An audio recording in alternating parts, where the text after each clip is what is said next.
ইরানে হামলার আগে পরে একটি দুটি নয়, অসংখ্য ভুল করেছে ইসরায়েল যুক্তরাষ্ট্র। আর সেই ভুলের খেসারত দিতে হচ্ছে বড্ড চড়া দামে। খোদ পশ্চিমা বিশ্লেষকরাই বলছেন এমন সব কথা, তা যেন এখন এক বিশাল প্রশ্নবোধকের সামনে দাঁড়িয়ে।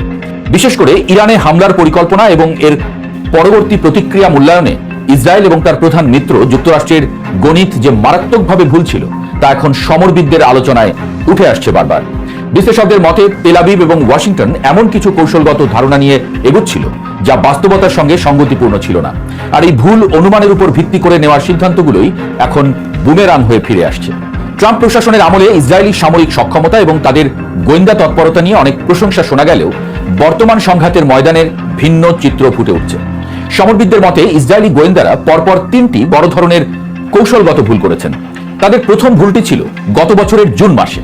সে সময় ইসরায়েলি নীতি নির্ধারকদের ধারণা ছিল একটি ডিক্যাপিটেশন স্ট্রাইক বা শীর্ষ নেতৃত্বকে লক্ষ্য করে সুনির্দিষ্ট হামলা চালালে ইরানের শাসন ব্যবস্থা তাসের ঘরের মতো ভেঙে পড়বে। তারা বিশ্বাস করেছিল কাঠামোর উপর থেকে নেতৃত্ব সরিয়ে দিলেই পুরো রাষ্ট্র ব্যবস্থা ধসে যাবে। কিন্তু বিশ্লেষকরা বলছেন ইরানের শাসন ব্যবস্থা একক কোনো ব্যক্তির উপরে যতটা না নির্ভরশীল, তার চেয়ে অনেক বেশি আদর্শিক এবং প্রাতিষ্ঠানিক কাঠামোর উপর দাঁড়িয়ে, যা ইসরায়েল বুঝতে ব্যর্থ হয়েছে। ইসরায়েলি গোয়েন্দাদের দ্বিতীয় বড় ভুলটি ধরা পড়ে চলতি বছরের জানুয়ারিতে। সে সময় ইরানের অভ্যন্তরে একটি কৃত্রিম এবং পরিকল্পিত বিদ্রোহের আবহ তৈরি করার চেষ্টা করা হয়েছিল। উদ্দেশ্য ছিল বিশ্ববাসীর কাছে এমন একটি চিত্র দাঁড় করানো যেন ইরান রাষ্ট্রটি ভেতর থেকেই ভেঙে পড়ার দ্বারপ্রান্তে পৌঁছেছে। পশ্চিমা গোয়েন্দা সংস্থাগুলো মনে করেছিল অর্থনৈতিক চাপ এবং মনস্তাত্ত্বিক যুদ্ধের মাধ্যমে জনগণকে রাস্তায় নামিয়ে আনা সম্ভব হবে। কিন্তু সমরবিদদের বিশ্লেষণ বলছে এই পরিকল্পনাটি ছিল মূলত বাস্তবতা বিবর্জিত।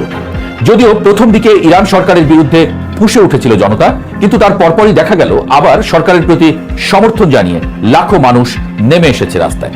তৃতীয় ধাপে ইসরায়েল ডোনাল্ড ট্রাম্পকে ইরানের সর্বোচ্চ ধর্মীয় নেতাকেও লক্ষ্য করে আরেকটি ডিক্যাপিটেশন স্ট্রাইক চালানোর জন্য উৎসাহিত করে।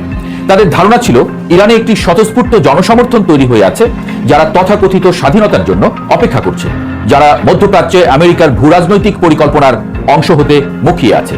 কিন্তু হামলার পর দেখা গেল সম্পূর্ণ উল্টো চিত্র।